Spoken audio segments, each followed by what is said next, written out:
What is up? Welcome to another part of the Maple Leaf Wildlife Park scenario. Today we're tying up some loose ends, just really getting everything that we've done to look extra pretty. Before we move on, let's do this. Okay, so fixing some stuff. Let's finish up this area right here. More or less, at least. Okay, so we're just tidying up a little bit. Yeah, I wanted to do like a little path like that. I didn't bother with an actual path because, I mean, obviously nobody's gonna need that at all. It's purely decorative, but I don't know. It's little things like that I feel that makes everything look so much more believable, I guess. I mean, it's still, obviously a game, and like I said, no one's gonna use it, but I don't know, I like those little touches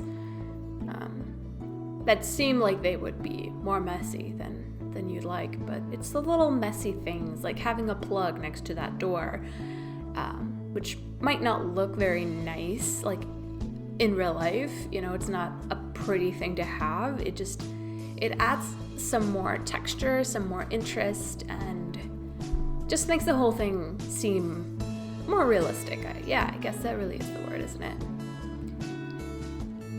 Yeah. Just figured out there's a problem with the litter, so at this point I think... Oh yeah, and it's nighttime, so I decided... I go back and forth so much when I'm playing this game, I swear.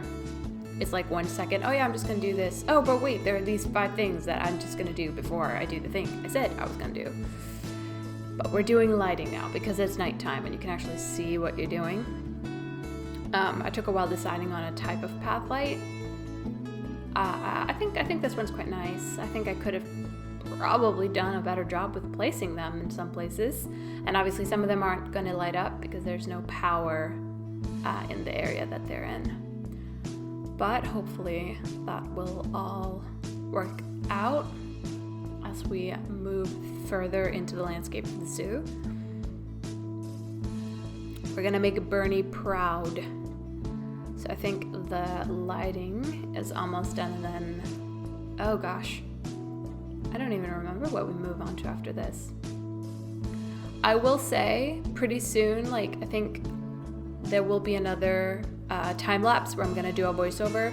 It's gonna be redoing the habitat of the bison. I did it and I hated it, and I was gonna let it sit until the next part, but with some editing and stuff, I found that this actually probably made more sense, and I was just not happy with the way that it looked. I think it is much better the way that it is. You're going to see it being done. But yeah, I'm probably going to explain in that time lapse a little bit more just because it's a little bit confusing with the ending of this video. Just tons and tons of foliage, really. I think that just makes the most sense for this area, and it makes it look so much richer and nicer.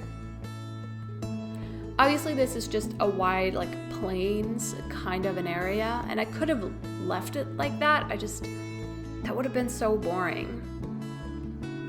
Ooh, I think we're almost up to the part where I make the little thing in the middle. Oh yeah, just giving those guys some more stuff to do. They have a water trough now, which is good. Yeah, okay. Because I wanted something there more than just putting down trees or plants or whatever. So I was kind of trying to decide on what to do. In the end, I decided to make my own kind of bed. Is that what you call it? Like a garden bed? Planter box? Yeah, I guess that's what you would call it. I make quite a bigger one. I'm just trying to decide on what to use, and I ended up on this fence from the New World scenery pieces. Just sank it in a little bit. I wanted it quite tall because I'm going to be putting a sign in the middle of it, kind of, and then with plants all around. I think the sign is the first thing that I put in after I find the dirt, which took me a while. Sometimes when I have on the little filters, the little filters, just the filters, I get kind of messed up when I can't find stuff. But yeah, just putting that all in there. I rotate them around a little bit, it doesn't matter at all. I don't know why I bothered with that, just because I'm gonna put plants and stuff on top. Now that I see it back, like, that was not necessary. Yeah, so this is the fence I wanted.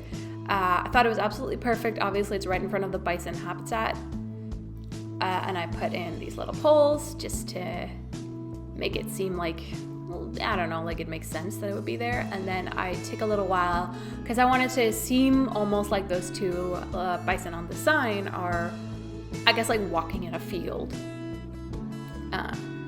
Like that's sort of the illusion or whatever. I don't know, I thought that would be nice.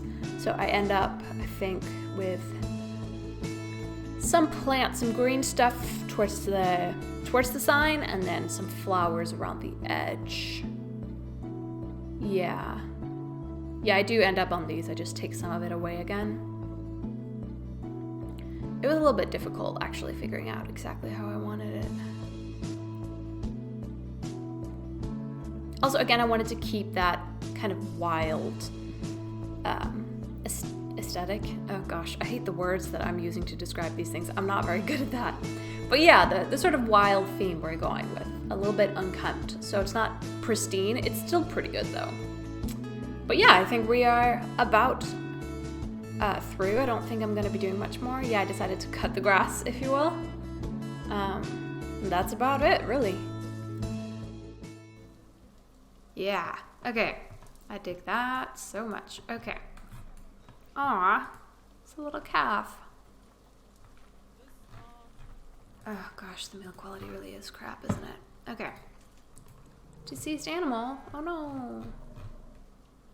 That being requested. Okay.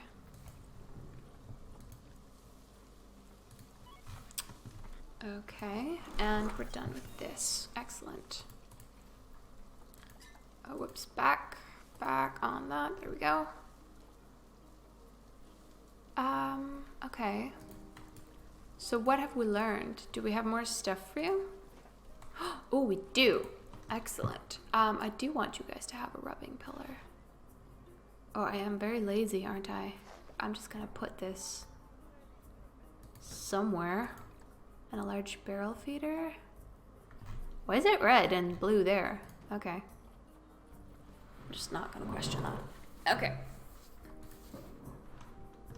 I think it is time to just put some more trees around your place, because then I think we are about ready to wrap it up. Okay, so you might be wondering why things look different in the cut that I just made. It's because I did the entire habitat and then realized that I hated it so much, and right now is the part where I redo it. So this is the newest footage, I guess you could say, from the park. Yeah, so I decided to lower the barriers towards the side there, raise it a little bit in the back to make sure that nobody could see that transformer thing. And I was considering lowering the fencing at front where the guests could see them as well, but I don't know, I kind of liked the way that it looked, and the size of the barrier are also just sort of perfect for putting up those the screens with info about the bison. And potentially, if I do want to create a cover for the guests to look at them, it's a little easier to do it coming off of the fencing. I guess I could just sort of put poles up. I don't know. I think I like it the way it is. Also, because, like, realistically, I mean, wouldn't that be safer? I don't know. I honestly, I don't even know. I mean, obviously, it says that the height requirement is only, like, I think it's 125, which is pretty much what I have around the sides there. I don't know. I think this looks pretty good though, and I like how it swoops down from the back and then goes back up again towards the front. So what I'm trying to do right now, and kind of failing a little bit at, is obstructing the view of the fence from, like, the guest's point of view. just to make it look a little bit less like an enclosure. Obviously it is an enclosure and there's just no getting around that. And I think for me, I mind that a little bit less, I think, than some people do. Because when I go to a zoo, I know that it's a zoo, you know? And the animals don't really care either way. And I think it makes sense as well because bison are kind of like a cattle thing. At least I think that they're kept as. No, or are they? I might be totally wrong about that. I feel like I've seen that. I'm pretty sure I've had it, like eaten it. I'm sorry if that's controversial, by the way. Yeah, I think so. Either way, I don't know. I think that this is pretty fitting for them. I tried to cover up their little water trough a little. Just, it doesn't look great, okay? I know. I end up putting some more plants around the place. I had a very hard time figuring out how to make this look good, to be honest. I am glad I decided to do what I am going to do right now, which is to put a tree around that rubbing pillar, because it's just not very pretty to look at, honestly. If I could recolor that and make it brown so that it looked like maybe a little bit like a tree stump or something, like a dead tree, or even just like a log that was put into the ground, I would be happy with that. I don't know. Oh yeah, and the bison are just breaking through the barriers. I think I fixed them twice during this time lapse. I always find that so hard to maintain, the barriers, that is. And I cannot figure out if it's just because I do need to get another mechanic. That could be the case, absolutely. It could, but I don't know. I really have a tough time figuring out when it comes to staff. I think staffing is one of the hardest things for me to figure out. Like how much staff, whatever, how much I need and how many rooms they need, right? So how close do they need their workshop if it's one of the repair mechanic guys, and how much space I need in like for the lounges. I'm forgetting all the words. Is that even what it's called? Okay, well, regardless. Also, how many vendors I need. Because usually I will do it so that I have one extra. I kind of go based off of, I used to work in a theme park, and I used to, for one season, I did a food and beverage. I worked in food and beverage. And, you know, they would have people come and, you know, take over for you while you went to lunch. And I know that they had a few who did that, but that was a much larger park than this. So I'm kind of going off of that in my head, like being, okay, so I just need one extra person, basically, who will go around and take other people's breaks. And then that person will just have a break, like in the middle or like at whatever. You know, that was kind of my my philosophy for all this. Yeah, I put down a little bit more of those. I have to remember those. I forget that they are there. And they really do help to get up the education of your guests. Those boards with just the different kind of environmental issues on there, like the deforestation and the bee depollination. I don't remember what they call them, but all those issues, they really help, because I find that actually not too easy to get up. Here I'm just trying to sort out how to make the bison happy with the amount of foliage in their habitat without, you know, making it look too bare. So I push some stuff more outside, stuff that's already on the outside, I push more outside. These I just delete because I figured there was actually no reason for those because it's just a staff area. Yeah, push some more stuff out, and I move the barrier as well a little bit. I think I'll be doing that in a second. Yeah, just, it's really handy that you can hover over them and see which are in the habitat. Just sort of pushing stuff to the outside. And I think it ends up still looking quite nice, even though I deleted a few trees, but I just moved stuff around mostly. Just to make them happy. They were already quite happy, but you know, I want to make them as happy as I can. But yeah, so you're going to see me skip to the next part, and it's going to be the old habitat, because I did this after. Okay, I feel like this is somewhat acceptable. I mean, this is just a mess. It's a very wonton with this stuff. So I do want to do like a little lake here, I think. All right, so one thing I think we can probably do by now is up the ticket prices at least a little bit, like that. And other than that, I think we've made some really good progress here. An entirely new animal, our beautiful bison, who've already had 2 calves. And we've got this whole new area, which I think looks pretty darn great by now. I swear that, like, I mean, I don't think this looks amazing, but I think it looks really neat. And my sort of approach is just put down as many plants as you can possibly get away with. Ooh, that clips.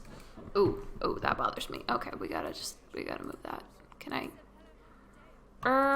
I just not?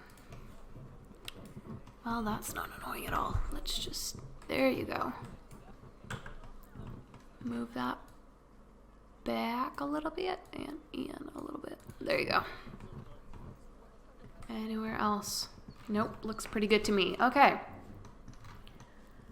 I mean, I'm so satisfied with what we've done in this part. It looks great. Like, let's just have a quick look from the entrance here. When you walk into the zoo, you're greeted by like, oh my gosh, am I in a forest? Is it a zoo? Is it a forest? Who knows? And you get in and oh my goodness, 3 ways to go. So you can go straight on if you have a goal to get to, or you can go to see the tortoises in here. Fun times. Or you can go up this way if you want. Go in here where there's a little bit of food and stuff. And the beautiful bison. I think this is great. Oh my gosh, I'm so excited about this series, honestly. All right, so thank you so much for watching. And maybe I'll see you in the next part. Bye.